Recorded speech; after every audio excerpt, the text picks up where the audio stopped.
just getting to know each other and sharing our love for fitness and for nutrition now. He's a certified nutritionist and exercise specialist. And I'm just happy to have him on this segment that we're going to be entitling moving forward the BMT Health Power Hour. Knowledge is power, folks. And the best way for us to continue to share information is to put it out there. And since everyone has been home in quarantine style, we figure we'll bring these to you every now and then, not every week, but every now and then we'll do a little one-on-one with one of our guests and give you guys an inside glimpse of what's going on, and give you a chance for you guys to ask questions about what we're doing. Exercise specialists. And without further ado, I'm going to ask Jazz to put his mic on mute. I did. I'm going to welcome Charles Jazz Vassallo officially to the BMT Health Power Hour. How are you, homie? Oh, very good, man. Thanks for having me. Of course, it's a beautiful, beautiful time to be doing this, especially at the time where we're indoors and we just want to seek out information as much as we can. And so this is it's definitely is my pleasure to get as much information out there as people want. Awesome. So you and I have a long history. I told them a little bit about how we got to know each other, and we've been doing Spartan races. I've done 19, and I'm very proud of my 19. But just to blow me out of the water for a second, can you let them know how many races you've done, like obstacle course races and all those kind of things? I did, I would say I did about 150 obstacle course races, and I did somewhere around 100 Spartan races. So I'm out there. I've been out there quite a few years. Talk to the people about what your certifications are in terms of fitness and health. What my involvement is? Well, I've been, it's been a long journey. I've been an athlete pretty much my whole life. I would say competitive athlete, even through college and playing baseball. I said there was a small little hiatus, little break I took. But for the most part, I always was pretty fit. And then right after the murder of my sister in 2009, kind of fell into a dark place. And I needed a way out, some kind of escape. And I finally found something when I found obstacle course racing, which was like 2011. I found a newfound path for me, which was the path of fitness and wellness and health and nutrition. And especially because when I started competing and getting really good, and I realized like, wow, I could be better. And so I started taking my nutrition real seriously because I was struggling with a lot of health problems at that time, between low blood sugar, hypoglycemic, depression, psoriasis, a lot of the skin issues, dry skin, anal fissures, things like that. So I was just going down a rabbit hole of like health problems. So I changed everything. I found out this was my path. Besides being a better athlete, I just wanted to be a healthier person. So I found my path, and I said, this is my career. This is what I was meant to do, to help people. And I truly mean that. I mean that wholeheartedly. A lot of people get into this business, maybe even personal trainers, which is one of the things I do. And they start saying this, I want to help people from the beginning. But then the money gets involved, and it becomes about that. And that is great. That's great to make money, right? To make $75 an hour, $100 an hour, whatever that is. But they lose their focus, and I never have. I still have this big goal to help people become better, become fit, to be more today. Awesome. Yeah. Awesome. So we wanted today to be a time for us to ask some real questions about nutrition, about fitness, and to really get into the inner workings of what you do. Can you just take a minute and talk to me about what Nutrition by Charles is?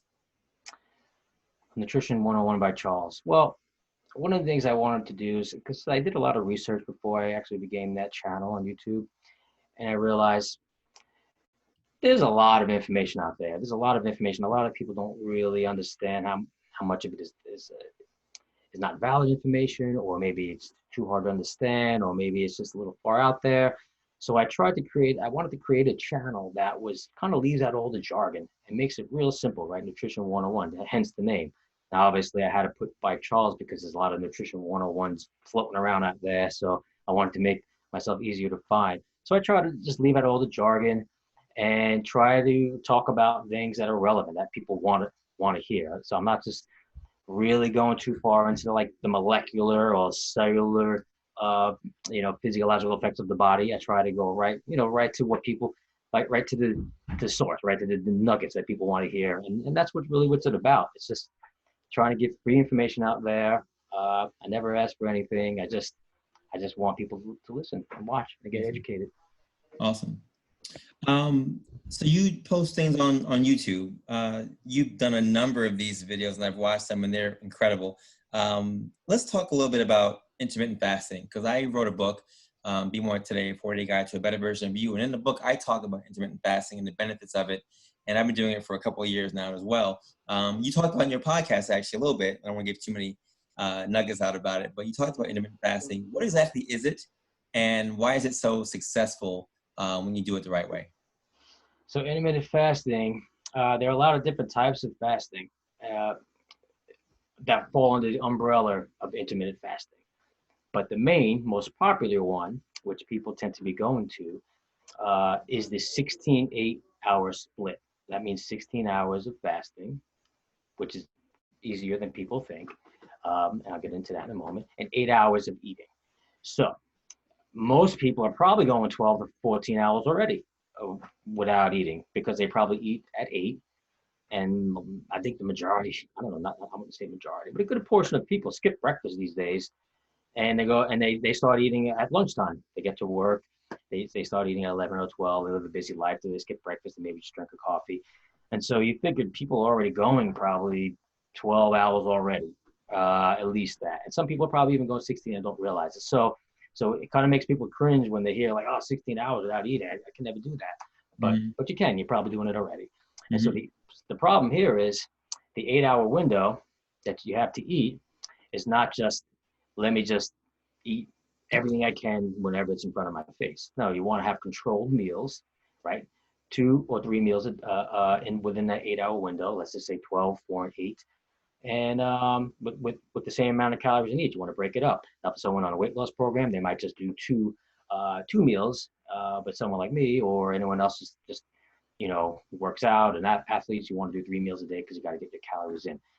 The reason why this works so much is because fasting is the best, and it's probably the best and most effective way for your body to heal, right? Especially as we get older and you get over 40, when we start to not produce as much testosterone for men specifically, and growth hormone, which goes for everybody, men and women. One of the best ways to produce as much growth hormone as we can is one, sleeping, right? Sleeping more, and fasting. Fasting is the best way. So it's almost like the fountain of youth, that with the collagen, antioxidants, things like that. But fasting is one of the best ways for your body to heal. And when we're not eating, your body can take care of itself. Your body wants to heal. Your body wants to, your organs want to work to keep your body healthy and fight and combat disease and things like that. So when you're not eating, that's exactly what your body's doing. And it's like reboosting your metabolism and hit a reset button every day. Yeah, completely agree with you. That's all facts, folks. And literally, I've been doing this for years, and Charles, you have as well. Yep. It really makes a big difference to make sure you feel better. You don't have to work out as hard when your body is resting. Your body rests, and it really does what it has to do to get that natural recovery, to get that natural sleep. And when the body, like you said, is taking in less, you can do more. Your body's working less hard to make sure you process your food properly in a small window. So I'm a big fan of that. I'm a big supporter of that. But I have heard people say, Charles, during COVID-19 time, that it's been hard for them to lose weight. And even if they are doing fasting, it's hard for them to lose weight. Talk to the people a little bit about the different diets that are out there, and why what you put in, what you put out is really a math equation that no matter what you do, you can't get around. All right. So let's cover the fad diets first, right? Now a lot of people are looking for the magic pill, right? They just want the quick answer, the quick, easy answer. What's going to help me lose the most amount of weight at the quickest period of time? Well, there are starvation diets, okay, which I don't think anyone in the nutrition field could ever recommend, right? Starvation diets. That means you're taking away one or more of your major like macronutrients and eliminating that out of your diet, and completely. which could, could leave you fall short because yes, you lose that weight definitely, but you probably not going to feel very good, and you probably won't look very good. And you will get skinnier, but you probably won't be very healthy because you're going to be void of a lot of nutrients that these foods provide, and that's a big thing. Then you have things like paleo diet, with a fad diet, not a bad one, no grains. I think that's a pretty good one to go by. I think anyone who's suffering from things like diabetes, paleo diet is actually pretty good because grain-free diets are known and been tested. Science tested show to reduce the symptoms of like diabetes. You don't have to take medication, and so is the ketogenic diet. It's fabulous for that, for neurological issues, kids with like tic disorders and things like that, or attention deficit disorder. The ketogenic diet is known to help with symptoms of that. So it's pretty great. But the ketogenic diet is super hard, really hard to do 70% fat in your diet, which a lot of people are like, oh, how am I gonna do that? How am I gonna get 70% fat? It is hard. It is hard to do, but you are getting protein and very minimal carbs. But that's a temporary diet. So, but the problem with all of these diets, so we can go keto, we can go what else we got? If it fits your macros and things like that, starvation diets.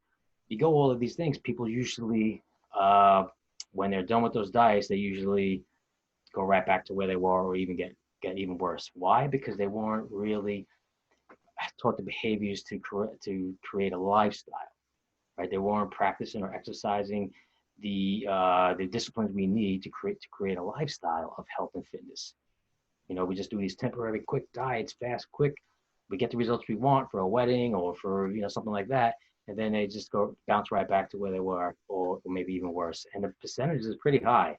Percentage is like 85% of people usually go back to the weight they were and gain even more weight. Right. So Yeah. So I I would think, recommend fat diets. yeah, no, well, everyone talks about diets. I think commercially, you see things about diets all the time, and everyone looks for a quick fix. But it's really about, like you said, you got to focus on what you're doing. It just can't be an exercise thing. It has to be diet and exercise. And there's really no shortcut around it. Whatever you bring in, what you put out, and vice versa. And I think a lot of people are still looking for shortcuts, various ways. But like you said, there's science behind it, there's math behind it. And if you follow those things to a T, and everybody's different, you will see results. And if you don't, you just won't. Yeah, and I think that if people just maybe just create a new thought pattern on how to get healthy, what the definition of healthy is, I think it'll just be a little bit easier for people because that looks different. Some people try things and they fail, and they look at that as like, all right, I'm going to give up. But take me for example, or you, or even for yourself. Failure has never been the end for me. It was just a means to a new beginning, right? Because I would fail once, twice, three, four times. Anyone who's ever succeeded has failed more times than they've succeeded, because we can learn from what works from us. We learn from what works, but we learn more from what didn't work. Absolutely. And that goes into life in general, and then specifically diet and nutrition. I know how hard it is, especially when you're around people who might not be on the same page as you or not like-minded. It's going to be a real struggle to go down that path. Yeah, agreed. Yeah. So as a personal trainer, you know a lot about nutrition, and as a fitness instructor, you know a lot about how to make sure the body, what you're putting in, does actually work. During this time of COVID-19, when people are trying to go out and do more shopping and making more foods at home, what are some tips you can give someone or anyone to make healthier meals, or have more help with meal prep, or to find ways that are not going to be so expensive to eat healthy? All right. Well, let's just first go statistically. I know people love statistics. Right now, I think the average American, they're probably eating about their diet about 60 to 65% carbs, right? The average American diet. Probably 20 to 30% fat and 10 to 30% protein. Uh, it should probably be switched around, or at least lessened a lot. Especially if you're trying to stay healthy, you really want to focus, stay on path. You probably want to do about 30% carbs. You could do 35% carbs, and maybe that could depend a lot on the days you work out. If you're working out, maybe you could do a little bit more. Or if you're not working out, you could do even a little bit less. You should be Right. doing about 30 to 40% protein and 30 to 40% fat. So that's really important. So just knowing those statistics can make a difference. Now, there are a lot of ways to eat organically and still, save a little bit of money. Does organic food cost more? Yes, but if you if you're a little savvy and you go to more than one place to shop for food, I think you'd be successful. One of the biggest examples I bring up is, and I made a video about this, is the most healthiest dollar meal you could eat, right? Something like that. I forgot the name of the title of it was on my YouTube channel. It's like the best dollar meal or something. So if you went to the McDonald's and got a dollar meal, for example, uh, what are you going to get? You're going to get like food fillers. You're going to get food like substances. It's barely even food at that point when it's a Right. dollar, right? But if you bought a dozen of organic eggs, cost $4, right? You get 3 or 4 meals out of that. Yeah. 3 or 4. That's the best dollar meal I could ever have. Give me four Yeah. eggs any day, or 3 eggs any day, and that's my dollar meal. And guess what? I'm having 3 or 4 meals as opposed to the dollar meal you get one shot. One shot, it's gone. So I get those organic, a dozen organic eggs to last me for the week pretty much. So that's one of the best examples I bring up. But you could shop at places like Costco, who have an organic line, BJ's, who has organic food, Trader Joe's. I go to all these different shops because I can't get everything in one, but because I want to take the time, and it matters to me so much of what I put in my body, that I want to make sure I get what I need, and I'm going to go that little extra mile just to get to it. So Trader Joe's is good, Costco, BJ's. Sometimes you can find little health food stores, local health food stores around. Stop and Shop, believe it or not, has a really good aisle with organic food. And I'll just do that. I'll buy eggs this place. I'll go almond milk somewhere else, or I'll buy peanut butter somewhere else. So you can focus on shopping. You just have to be a little smart about it. Uh, Look around, shop. Don't just go to one place. It'll be fine. And you want to focus on superfoods, right? So that's a really big thing here. Superfoods. I just started this week the Nutrition 101 Minute on my Instagram, IGTV, and I'm going to talk about superfoods this week. So superfoods are the most nutrient-dense food you could eat basically on a planet. It has a lot of health properties, and you get more bang for your buck, right? Eat a little bit of kale. 2 cups of kale is going to have more nutrients than probably any meal you're going to eat throughout the whole day in one day. So you have to focus on superfoods, and those are not even expensive. You get greens; they last you a couple of weeks. You can get like a big thing of spinach, tubs of spinach for $5. So it's really like, okay, I want to save money, but I want to eat good. So what can I eat? There are ways to do it. You just have to think about what works for you. I go get my organic meats at Costco or BJ's. And those meals last those big things of chicken last me weeks. Yeah. So you got to find out what works for you. Tinker with it a little bit. Find out what can I eat that works for me, and where am I going to get it? And then but just budget it. Just budget it out, and I think you'll be surprised at how much you can save if you just shop right. What are some other superfoods that you recommend? All right, so I'll just give you like a little precursor to like what it's going to be like in these What's going episodes. on? So kale, I probably put as the king kale, we call it, right? King kale. A lot of people think it's rough, it's hard. Maybe it doesn't taste great, but I make it taste great, right? I cook it. I get garlic and oil, so it's great. And if I do eat it as salad, I break it up a little bit because it is a little rough. I put some sesame oil on there, or just a really good olive oil. Avocados. You have to know avocados are going to be in that list. Avocados, it's heavier, right? So by weight, right? Kale's like by weight is the most nutrient dense food you can eat. But avocados are pretty heavy, but they're a healthy dose of fat and fiber and a bunch of vitamins and electrolytes. Avocados are the best, and it tastes great, smooth, creamy. It goes good with anything. You can make it with guacamole, right? It adopts the flavor to what you put into the guacamole, so it's great. So we can go by category. So meat, animal-based protein, eggs. Come on, man, eggs are just I eat 4 or 5 eggs a day. Don't have cholesterol problems. Mm-hmm. Don't have weight problems from it. I mean, there is so much nutrients in that egg yolk, not just the egg whites, but the egg yolk. There's so many nutrients. B vitamins, right? B vitamins are not that rich in so many foods, but eggs have it all. Eggs have so much stuff going on in it, and then the yolk is obviously is protein. I mean, the white. But don't eat just the white. And the reason why we don't do that is because if you are dealing with blood sugar issues and we don't want insulin spikes, every time you add fat to a meal, whether it's protein or carbs, it buffers insulin, and that's really important. So if you really eat just the egg whites, we could spike our insulin probably 50%. If we ate it with the yolk, we're talking like 17%, Mm. which is a big difference. Big difference, yeah. Big difference. So anytime, even if you're eating a bowl of oatmeal, add some coconut oil in there, some butter, just add a fat to your meal every time to buffer insulin if you're having blood sugar issues. So let's see. So we got kale, we have avocados, we have eggs, kiwis, superfruit. I talk about this all the time. The superfruit of fruit. Well, actually, avocados are fruit, sweet fruit. Mm-hmm. Kiwis are packed with so many vitamins, and it has more vitamin C than an orange, believe it or not. And it has magnesium, potassium, maybe more potassium than a banana, I think. And it tastes great. It tastes great. So I would go with that. Coconut oil, one of the best things you can consume. Has so many medicinal properties, antifungal, antimicrobial, um, and it's really good for the skin. It's a good saturated fat. People are scared of eating saturated fat.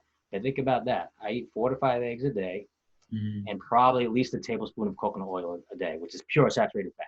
And I eat Right. dark chocolate, which is all saturated fat. Yeah. So so as I say, it's misleading. People know about saturated fat, and I could probably talk about that for 30 minutes, but we're in a short period of time. So I'm just saying saturated fat is not such a bad thing. We need LDL as well as HDL, and those kind of foods help us with that balance. So we got avocados, all right. We got kiwis, and I would say apple cider vinegar is, I don't know, it's not a food, but it's really one of the most healthiest things we could eat to help keep our pH levels in our body, our optimal pH, our stomach pH, Yeah. it should be about 2 or 3. Our blood pH is going to be around 7, 8. And for someone who has issues like GERD or reflux or things like that, it's not because their body is too acid, it's because their body's not acid enough. It's not able to break down food. And people think it's the opposite way. They think they're getting acid reflux, but it's really the body's not acid enough. So if I ever just go a little bit overboard and I might have a little too much, maybe I go out to eat, not eating foods that I don't normally eat, I get like gas and bloating and I feel like maybe I'm gonna have some ulcers or something. I'll just take some apple cider vinegar. It just goes away within minutes. So I'd say that's one of the things everyone should eat. Take a shot of and you put it in your water Mm-hmm. every day, and you'll be fine. Especially as we age, as we go past 50, our acidic and acid in our body tends to become more base, which is not good. It tends to go higher. We don't want higher. We don't want 8, 9. If it goes up just 1 degree, like one number, let's just say from 7 to 8, Right. that's major. Big So difference. as we get older, we need apple cider. We need to keep our body more acid.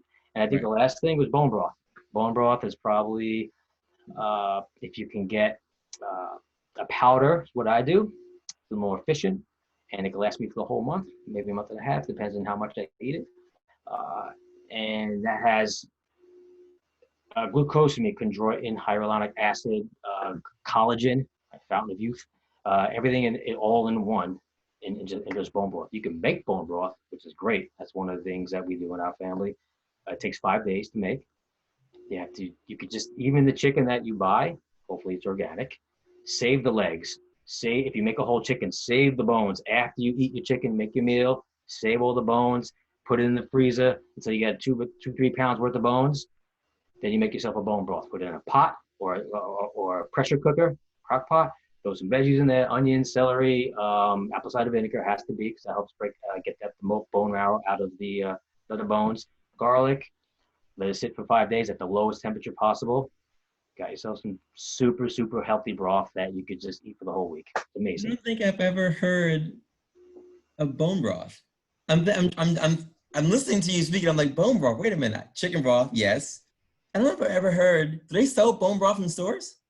It's become quite popular now. You can go Really? to Trader Joe's, Whole Foods, any health food store, even Stop and Shop, and you'll find containers like almond milk comes like in container, a plastic container. You can get bone broth. It's expensive. They're usually around two, three, maybe more, $5, like a little bottle. Yeah. But if you just buy the powder, which is what I do, or you can make it, and then that's going to run. It's going to be a little cheaper to do, a lot cheaper. Yeah, interesting. Yeah, I've never heard that before. I need to go check that out. It's Um, changed my life. I'll tell you because when you're talking about when I suffer from leaky gut, which we yeah, talked about, that's one of the most healing foods that we can consume for leaky gut is bone broth. And our ancestors weren't wrong. You know, they would probably catch animals and go hunt and catch animals and cook those bones for days, right. and they'd be super healthy, right? Because you got to cook it enough to where you can take you when you're what you call it, skimming it out, you're taking out all the extra stuff. You want to Hmm. be able to break those bones so that all that marrow, and then dump it back in there, let all that marrow seep out of the bones because that marrow is really important. Can you talk to people about what leaky gut is exactly? All right, so leaky gut are little like tiny holes that get like kind of punctured into your uh, colon, your large intestines, and it allows toxins to get into your bloodstream. So usually things like gluten, which is really bad.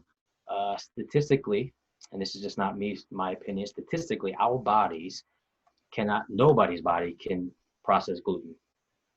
We deal with it for a long time because our Right. bodies are pretty strong and want to heal.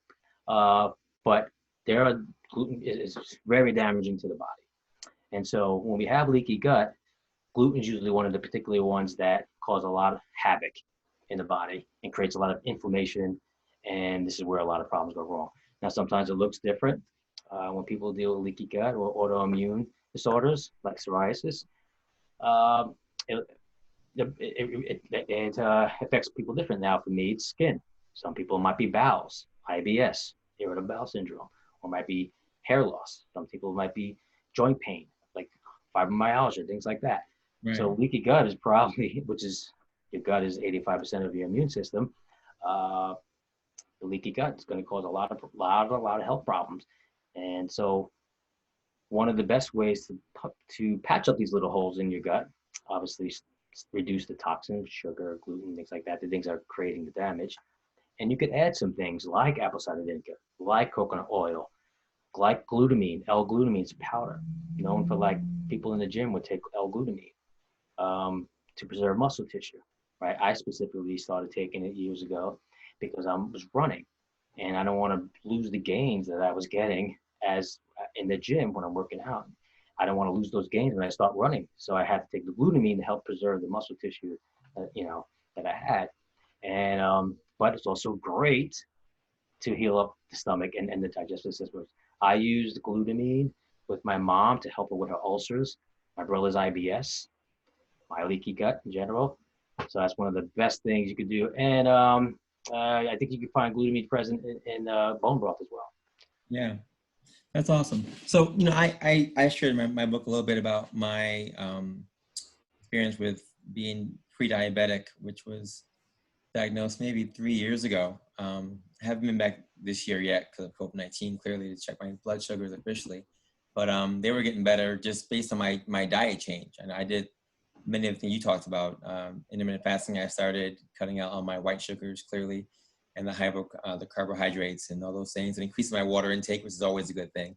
But for people who are out there trying to stay healthy as we battle COVID-19, and a lot of people are talking about, yes, wearing your mask and being out there being safe, but our immune system, as we talk about on our podcast, is something that, when it's super duper strong, it can fight so many things. What are some of the things that people should be eating to make sure that they can keep their immune system strong? Well, obviously, we already know those top five superfoods I just mentioned, right? Uh, every one of those things are superfoods for a reason because of their tremendous health properties. Uh, Fat soluble vitamins, right? We need those. Those are really important for our immune system. Getting sunlight at this point is really important. So I take a vitamin D supplement in the winter and fall months. Mhm. And once like spring right now, summer, I stop taking D. What people might not realize is that the cold and flu season is not just indigenous to the winter and fall because of the season. It's because we don't have any sunlight and we Right. lack vitamin D. And so once we don't have vitamin D, we're more susceptible to viruses and sickness and foods like that. So obviously, getting sunlight is probably number one thing. You can do vitamins like vitamin C, which is a lot more beneficial than people might give it credit for. But I would definitely try to eat vitamin C as opposed to supplements, which is in the form of ascorbic acid, which is a kind of a not synthetic per se, but it's like a pre-vitamin C. If you're just eating the food, you get your vitamin C. And kale has a tremendous amount. Is oranges, kiwis have more than even orange. Strawberries have more than oranges. Bell peppers have more than oranges. So get your vitamin C. I want right now elderberry is real popular. I don't know if you heard of that. It seems to be like the trendy thing to do. So you can get some freshly made squeezed elderberry. I know somebody who makes them from scratch. We get these Oh, bottles of really? elderberry. So you can just take shots of elderberry. So you can get that. And obviously my kids like it. We get the gummy form for them, or you can just get a capsule. Uh, Chlorella, right? Chlorella is one of the really superfoods of like sea algae, like or just seafood, besides salmon. Chlorella is it's a sea algae, and you get those little tablets. That's Right. really good for your immune system because it detoxes you. It's one of the number one things to detox. You can also eat other greens, which have a lot of healing properties. And what do we cover so far? Um, I lost track. You're talking about what foods that we could eat to help the immune system, Mm-hmm. right? Does vitamins and supplements count as well? Yeah. Echinacea is your immune herb. So you do in tea form or capsule form. I do zinc every day. I do 15 milligrams a day.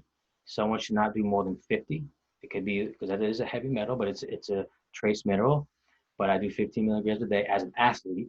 So if you work out or you're doing endurance or you run or you do anything like that, you're going to deplete your zinc. And if you don't pay close attention to that, you're going to start to feel suffer from the effects of zinc deficiency and just not know it. Like hair loss, very popular thing. Bad skin, right? Zinc is your immune mineral. It helps you with all of those things, acne and hair loss, or even leaky gut and things like that. Pumpkin seeds is very rich in zinc. So that's one of the things I eat as well. So you can double up on that pumpkin seeds and the zinc. You could just I buy them raw. Mm-hmm. Pumpkin seeds. This is another way I save money. I buy raw pumpkin seeds, which cost $6 a pound, as opposed to if you buy them roasted already, Right. where you're not getting really good oils, and maybe we don't know all the process they go through. So and they usually cost around $15 a pound. I buy a pound for $6 in either Fairway or Trader Joe's, and I pan sear it myself, just a little bit of olive oil or avocado oil, and I'll pan sear it myself until they get a little light brown, and they salt them, and I just keep them like a couple of weeks. It works out really good. It's incredible. So, okay, so my question for you, I I can cook. My wife is a better cook than I am. Clearly, if you guys follow me or her on Instagram, she is like top chef. She watches chef shows all day. She knows how to cook everything. I can cook, but it doesn't come second nature for me. When I do cook, my time is so short. So short. I'm working still during this quarantine time, so when I do get home and I'm exhausted, finding the time to actually cook these things is tedious. It doesn't take a lot of, and it takes a lot of energy for me to do it. So what do you suggest for people who are in my position, who, are running back and forth all day, and they do come home and they're tired, Mhm. they're quick to put those, chicken tenders and fries in the oven and kind of call it a day, or just do a sandwich, which is, can be high in terms of carbohydrates every single time. what do you say about people who are on the go all the time and don't have the time to do all that you suggested just now in terms of the prepping for these meals? Right. Well, obviously, the first thing I would say is meal prep once a week. Most people do it on a Sunday, where they'll, let's say they buy their chicken, buy your sweet potato, buy your kale. Now, this comes to the point: how far are you willing to go to reach your success? What are you willing to do to get there? And like Hippocrates. You heard of that doctor from old ancient Greek? Mm-hmm. He said, before you heal someone, ask him if he's willing to give up the things that made him sick. Okay, so that's a big thing, right? So how far are you willing to go? So if you buy these things ahead of time and let's just say you meal prep for 2-3 hours, you make these foods, you buy some containers, some reusable containers, you make your portions and freeze them. And this is your meals for the week. So you pretty much essentially you're going to be eating the same thing all week. So if that's what someone's willing to do, then I think they're going to find great success in that. You can make 2 options. You can make 1 chicken and 1 beef, or like some ground beef. I love doing some ground beef with some rice. It's so easy, so cheap to buy. Even organic rice, organic beef's a little expensive, but I buy the 3 blocks of them for $20 in Costco, and I'll make a pound of beef and with like 2 cups of rice, and I'll mix it together, and that's my meals. And I just put them in containers, and I freeze them, and I take them to work with me. All right, so that's one way. Another way is you go to places like Whole Foods that have like healthy buffets, Yeah. and you can buy bulk, like catering, bulk items, like let's say a whole tray of chicken already made, sweet potato already made. Take that home, then prepare your meals, then freeze them and keep them, keep them there for you to go. So that's the people that's really just like they have the money but don't have the time. That's a great option. Get some catering trays and make your meals that way. But again, choose healthy stuff. Use steamed broccoli. Obviously when you reheat it, broccoli's not going to be as great as it is when you first make it. But again, how much are you willing to sacrifice? So that's another way. Now you could do variety that way. So big trays could cost you like $60, but that could be your meals for a week or so. $60 sometimes you could spend that just going out to lunch with a friend in one shot. Mm-hmm. Mm-hmm. All right, so that's one way. That's the second way. The other way is if you are going to go out to eat and you are stuck, it's just the options you have. If you know where you're going to go out to eat ahead of time, it's actually good to go look at the menus, maybe go online, type it up, see what healthy options they have, or even just research some of the restaurants in the area, see what healthy options they have, and just go with those. Because if you kind of go out into each day blind and just winging it, not knowing which way to go, I would say that's a good way to fail in that, with that attempt. You're not gonna win because most of the time, if you just wing it like that, you're gonna probably grab, like you said, the first thing you see. You're hungry, you're working, you're busy. Let me just grab chips. Let me just grab a hot dog or a taco. Right. So those are three options. But meal prepping for one day, or even just getting those catering trays, I think is probably the best option. Yeah. Okay. So in our podcast, you mentioned something, and I don't want to give too much out about it. Again, the podcast comes out on Monday on all platforms for the Be More Today show. But you mentioned something about people having snacks like donuts and what have you. And if you are going to have it during that window when you are eating. What's the concept for that in terms of if people do want to get, their healthy or their comfort food in during this time? What's the concept, or what's the rationale behind it? The psyche behind that is I hate to have people like it's hard enough for people to flip that switch like cold turkey, like right on the dot, right? So it's like baby steps. I just try to do people baby steps. You master one thing, and this is just life, humanity, especially people that want to succeed and win, right? Right. You get good at one thing. What's next? What do I do next? Right? Because I finished here. I'm good at this part. Now I need something else to get better at. So what do I do next? So I might not tell someone, eliminate all these things that you eat, Mm-hmm. because right away they're going to resist. They're going to think, okay, this is not going to work for me. This is the stuff I eat every single day. Mm-hmm. So I may tell them to limit it, or I may just say, don't eat it at night. For sure, I would tell them, don't eat any of that at night. So that's a good compromise. Don't eat any of these foods at your last meal. Have it earlier in the day. And so a lot of people feel they earned that donut or that snack, or they're entitled to it. Right? That's the big problem with like kind of society today, especially the younger generation, right? They're entitled. I earned this. I did a CrossFit class, and I just did my PR. I deserve a cheeseburger deluxe and a milkshake. Right. They deserve that. But again, what's the meaning of success for you? Is that are you just working out in that class just so you can have that meal and say, okay, I'm satisfied with that. I'm good with where I am.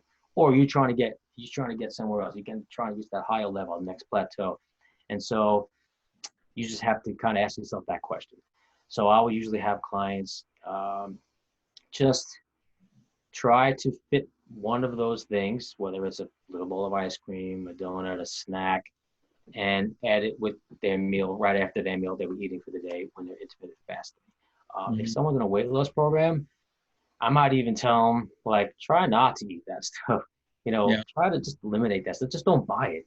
Because out of sight, out of mind, I feel like when I started making changes in my diet, especially like I'm Italian, I love food. Right? So this is my thing, man. This is my thing. Italian bread, give me a break. There's nothing in the Italian cuisine that's light. Nothing. That's true. It's crazy. That's nothing. So I'm like, wow, this is crazy. And like everybody else, I was like, nah, it's not gonna happen. I'm not gonna quit pasta. I'm not gonna quit Italian bread. Little by little, just started eliminating like white pasta. I started eliminating that to whole wheat pasta. And then I got rid of whole wheat pasta to now just brown rice pasta. Yeah. I still eat pasta. I like taste. I like Yeah. food. I'm not eating boiled chicken and broccoli. I tell you that. Mm-hmm. That has not just happened. That's happened. I eat all these healthy foods, but I cook them in a way where that is really good for my palate, right? And I make sure of that, which is why I do have another channel called Practical Eats, where I do like a little cooking channel. Haven't put that much time into it. I cook a lot with my son, a little 4-year-old. He's now 4, and we do a lot of cooking together to show that you can cook these healthy meals with your little kids and get them involved. Because the more involved your kids are with the preparation of the meals, the more likely they are to eat it. Absolutely. Those things like that. But it is important. It's important to cook more. You got to cook more meals. Yeah. Last question about this fitness food thing. So can you just talk to people about the importance? I mean, you're an OCR athlete. You are in great shape for your age, clearly, and you continue to compete at a high level. But there's a balance between eating healthy, working out, clearly, and rest. How important is sleep and hydration in terms of making sure that your nutrition and your fitness are balanced? Yeah, it's kind of a big question I get, and a lot of resistance I get, because people take rest for granted, and they do a lot of overtraining. And I see that commonly with people first starting to come up. When they got a little something, they say, oh, I got a little something here. I'm doing really good. I could podium. And they just want to push and push and push and push. And usually leads to injuries and things like that. So I find rest and recovery is probably one of the most essential things as an athlete. Now, me being 46 now, have a little baby, so I haven't been as competitive the last 2 years because I want to spend more time with him. He's just turned 4. I reduced my training quite a bit, but yet I'm still there. Am I conditioned? Yes, but I'm still up there. Why? Because I just trained smart. I train smart. I do a certain amount of training each week, pretty consistently and steady, and I get a regimen. So really the key here is just regimen, whether it's a rest regimen, a nutrition regimen. And people say, what are you doing? What's the difference maker? And people think I'm crazy, but I'm like, it's what I put in my body.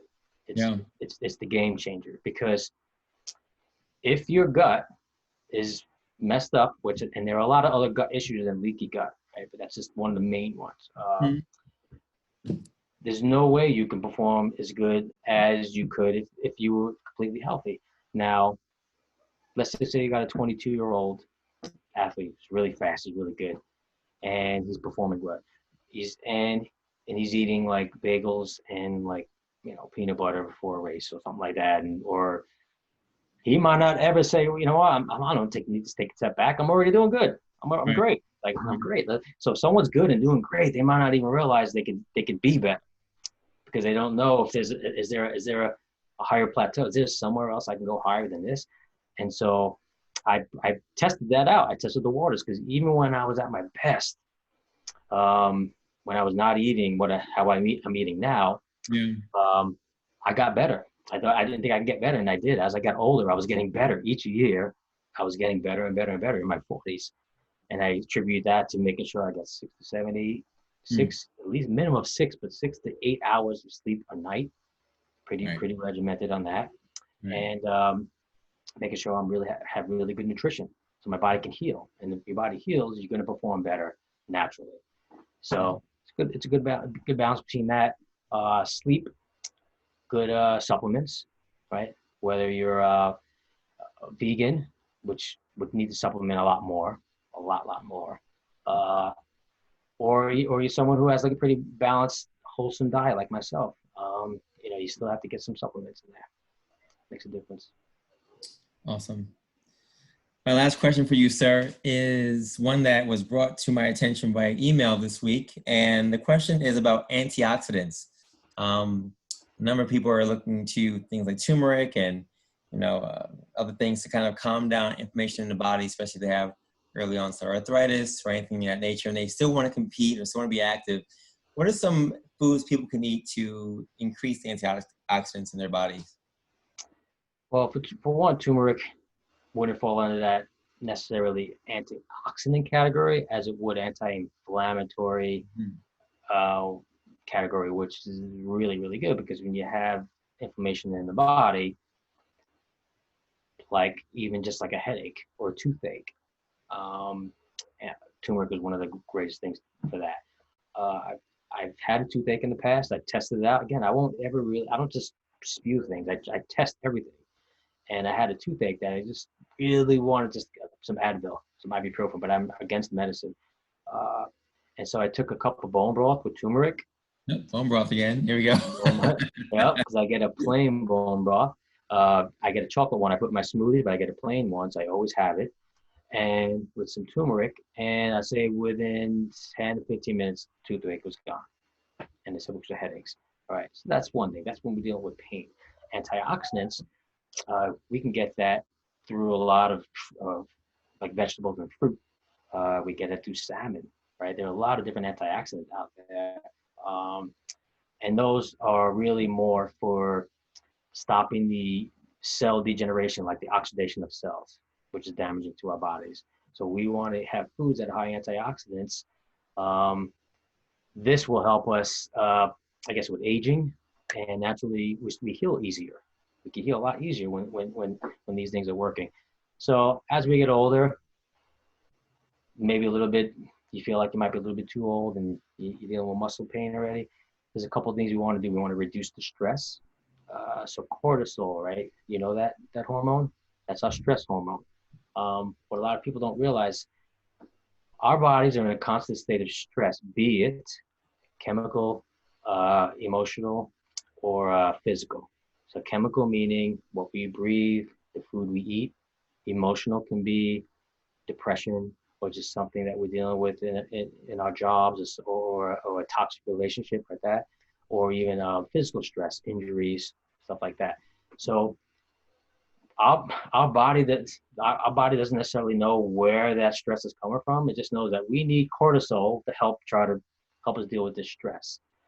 So cortisol wreaks havoc on the body. Do we need cortisol? Yes, because if you're ever running away from a bear in the woods, we need it, right? So, but we don't want it that much. So we have a cortisol tank in our bodies. Think of a tank. We don't have a plug. We can't unplug that. So the cortisol builds up. We can't drain it out. So we have to stop producing cortisol. We need to just keep that at bay. One of the best things to do that is an herb called ashwagandha, which is a root. And I take this every single day of my life. I take double up when I'm racing because that helps me recover fast, right? I run up a mountain, do a quick obstacle, get everything all riled up, right? That cortisol going, adrenaline going, and I need to come down fast because now I need to get ready to take off again. So you can do adaptogenic herbs like ashwagandha, which is pretty hard to spell. What's the other one? Cordyceps and rhodiola. That's another big one. Rhodiolas I take every single day as well. So those help you adapt. Those adaptogenic herbs. That's the meaning of that. So you take that stuff every day. That can make a big difference. So I would say if you're a coffee drinker, you probably want to ease off that because coffee helps also increase cortisol. So when you first wake up in the morning, that is our cortisol is highest. The worst time to drink coffee is when you first wake up. That's what everyone does. Yeah. So there's a cortisol clock. If you look it up, where it's down, it's at its lowest twice a day. I think it comes around 9:30 to 10. It's okay to drink coffee, or like around like 1:30 to like 3 or something like that. You drink coffee. So those two times are probably the time you should be drinking it. Otherwise, you just like insult to injury. You wake up, cortisol's high. That's a stressful moment for the body. You drink coffee, boom. You already increased your cortisol by a lot. You can't deal with stress, become more anxious. That having a lot of cortisol wreaks havoc in the body. So that could affect you too as far as athletic performance. So I know I went a little deep with that one, but I know we talk about antioxidants. But if you want to just talk about antioxidant-rich foods, you could even get that in lemons. You can get all citrus foods. Pineapples has the bromelain, right? Salmon has the oh my gosh, I just drew a blank on the name. Astaxanthin or something is in salmon. Yeah, seek foods that are rich in antioxidants. You'll be okay. Collagen, like I said, if you're past 40, it's essential, I think, to have collagen supplement, a powder. I could definitely recommend one for you guys that I take every single day. Yeah. Yep. Last question, actually, someone online is writing us about turmeric, and they want to know how many times turmeric can be taken for arthritis. How many times per day? Yeah, there's no limit. You could do that. I would say as much as you can handle. A serving is a lot. I think it's like 2 tablespoons or something like that. It's like a serving. So if you want to eat broth 3 times a day with turmeric, you're good. Now it's very deep in color, so it could create a little discoloring. Maybe you just get a little orangey, like when you eat carrots. Right. You eat a lot of carrots, right? Eventually, your skin becomes a little orange. It's crazy. So be careful with it, handling it like that way because it could stain your blender or however you're gonna drink it. Best way I say is either bone broth or just your standard chicken broth. Buy some collagen, or I buy an organic container for like $3 in Trader Joe's, organic chicken broth, just regular chicken broth. And I'll just keep that in hand. So anytime I just need a cup of soup with turmeric, I always have that on hand. It doesn't have to be bone broth necessarily. But if you do with the bone broth, it's like a double whammy. Right. Yeah. So you just keep going with the turmeric. It's amazing. It's amazing. You buy it in powder form. Try to get ones that are that come from India. Be more be better, a little organic, because sometimes I just recently read something about it. Non-organically grown turmeric has something in it that's, oh man, I forgot the article. Trace heavy metals or something like that. Okay. Yeah. Okay. Awesome. Chaz, any final tips you want to share with the audience about nutrition, dieting, fitness, anything that's on your mind? I think we're good. I just hope that you learn when you listen to these things. You learn from this stuff, and just know that the path is not an easy one. And I just want to see people succeed, and just take your baby steps. Don't get frustrated. Just stick with it. Once you fail once, that's just, again, it's going to be your lesson to how to improve that. So when you fail, what are you going to do with that information, and how are you going to get better? And that's how I want to leave you today. Awesome. Awesome. Thank you so much for this. Again, you're going to be featured on our Be More Today podcast, episode 13, which comes out on Monday. So guys, go on Stitcher, Apple Podcasts, Google Play, Spotify. Check out the podcast entitled Want More, Be More by OCR athlete, nutritionist, and personal trainer, Charles Jazz Vassallo. It's been awesome to see you on the show. Jazz, just show or share with people your information for your YouTube page again.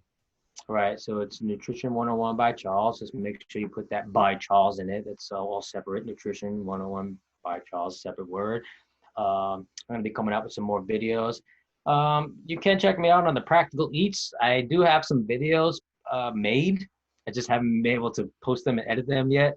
It's because I'm trying to give a lot better content these days. And so editing takes a little bit more time.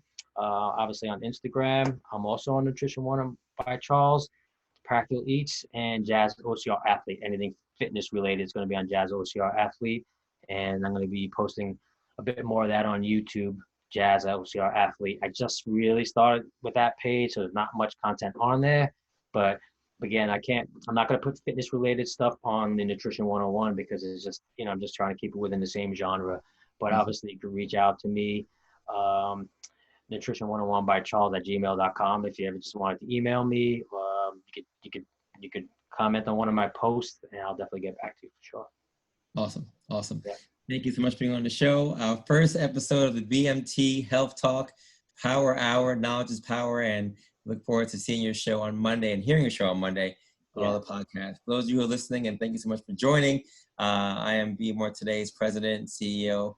Be More Today, Dr. Sean Thomas, and you can follow us at BeMoreToday.com for all of our health-related tips and for all of our podcasts as well.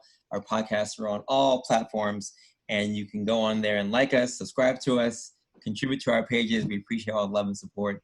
And if you want to see anybody else on the show or have any other topics for the show, our email is bemore2day@gmail.com. You can follow us on social media as well. Guys, thank you so much for joining us. We'll be back again whenever we're back again. Who knows when? But our Be More Today podcast shows every single Monday. So just follow us on there and continue to take the big steps, the great steps to be the best version of you. Jazz, have a good night, buddy. Thanks, buddy. Have a good night. See you soon. Yes. And everyone else, peace. Peace.